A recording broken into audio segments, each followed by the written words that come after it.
Alright guys, most of my videos are about chess, but I've got another financial related video for you guys. I've slightly adjusted my thoughts on investing, and I wanted to put my thoughts out to see if it makes sense to everyone else.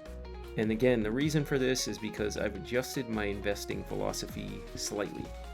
So I still think that real estate overall is the best investing avenue long term, but I think real estate overall right now is kind of dead in terms of investing opportunities.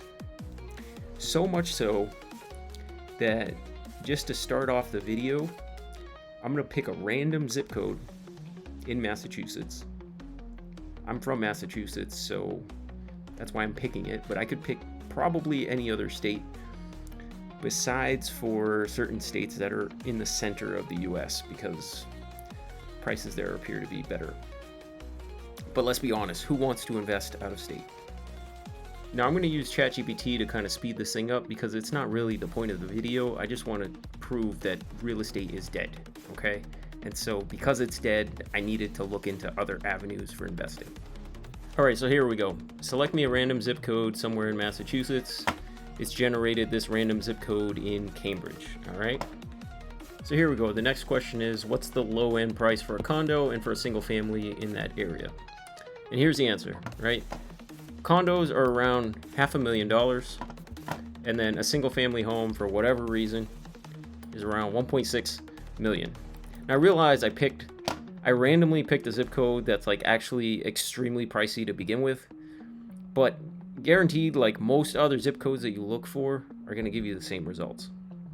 The next question is, all right, what's the rent for these types of properties in these zip codes? Give me a ratio of the monthly rent divided by the purchase price. And what you see is that you get like 0.6% for condos and then 0.2% for single family houses. Typically, you want to look for like a 1% ratio. So it's clear that Cambridge really isn't a good place to be investing in real estate. But the problem is everywhere else that you look at gives you about the same thing. What I've realized is that to have any success in real estate, you kind of have to be one of these wholesaler types where you send out letters to people and kind of take advantage of those that are in need to sell in a rush. You're essentially taking advantage of people in order to profit in real estate.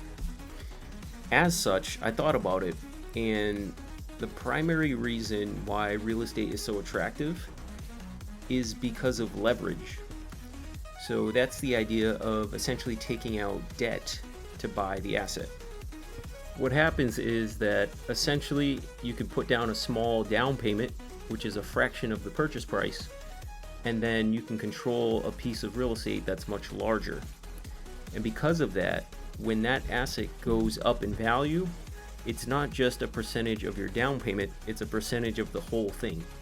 So if you put down like 10% on $1 million property and that thing doubles, your return is essentially 10x. It's not just the 100% that you would have gotten. So that's when I had a bit of a light bulb moment. I realized that you can actually invest in stocks using leverage. There's a couple ways of doing that, and I found out through ChatGPT. So the first option is you can invest using margin. So that's essentially like your brokerage provides you money that you can use to buy stocks. They charge you a daily/monthly fee to use it, and I think it's around like 5 to 6%. And they allow you to invest an amount that's equal to the amount that you have invested. So if you have like 10K invested, they'll give you an extra 10K.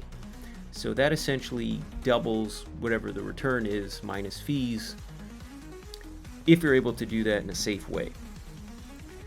And the other way I found out is that there's 2x and triple leveraged index funds / ETFs. The one that I'm interested in particularly is called UPRO. So that essentially tracks the S&P 500, but it takes the daily returns whether it's positive or negative, and it tracks it either 2x or 3x. The one that the UPRO that I mentioned specifically tracks the 3x version of that. So whatever the S&P 500 returns for that day, it triples it, which to me seems extremely attractive because you don't actually have to take out margin to invest in it. You buy it. It's like a stock essentially. That said, there's extreme risk in this asset, and I'm okay with that. Like, I'm only investing money here that I don't care if I lose. All right, so don't sell everything you have and put it into UPRO and say that Tilted Blunder told you to do that. I do think it's actually quite attractive, and I'm going to explain why. Before I do that, I have to touch on the risks. So if you look at a chart of UPRO for the last like 10-15 years, it's just kind of gone up, which is great. But there are extreme risks. First of all, you can lose your entire investment. Like, if the S&P 500 for whatever reason drops by more than 33% in one day, your entire investment is dead, gone completely, because 3 times 33 is 100%. So your investment is completely gone. There's also this concept called volatility decay, or time decay, I believe. Volatility decay. And what happens is the following. If the S&P 500 drops, for example, by 10%, and then the next day it goes up by 11, you're pretty much break even. But if you do the same thing with this UPRO, you're actually still at a loss, because if UPRO goes down by 33% and then only up by like 33%, you're not back at even.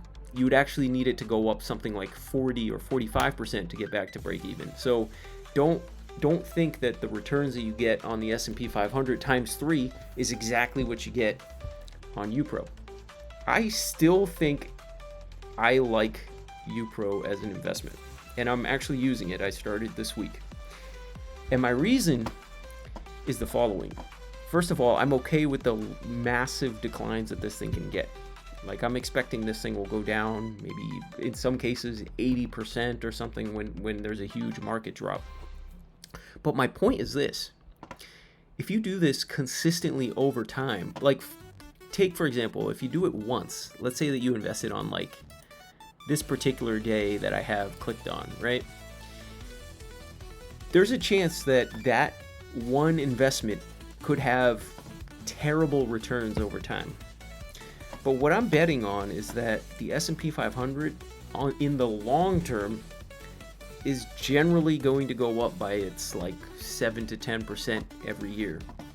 So you can get certain batches that are going to be bad, but I plan on consistently every single week, like every Friday, I invest around $2,000 into the market. Not all of it is going into UPRO, but the portion that is generates me essentially a new batch that has a probability that it will be okay. Now let's just take, for example, VOO. That's the ETF for the S&P 500 index. Let's say, for example, that I had started this strategy around here, right, in 2011, just buying the triple leveraged index for the S&P 500. And for whatever reason, like every single week we've invested in this thing and we've made it this far, we've survived. The batch that I specifically bought back in like 2011, what are the chances that those have any risk of complete collapse today? Like the stock price back then was around $100. It's now $585. So that to me has near zero risk of going in the red if you bought back in 2011. That's my point, is like over time, eventually you're going to have some good batches. And I'm okay with the risk. I think you guys should thoroughly research this before you decide. It could honestly be a terrible idea, but I'm gonna figure it out. This is the combination that I've decided fits my risk profile, and this is what I do consistently. So every week on a Friday, we invest $2,000.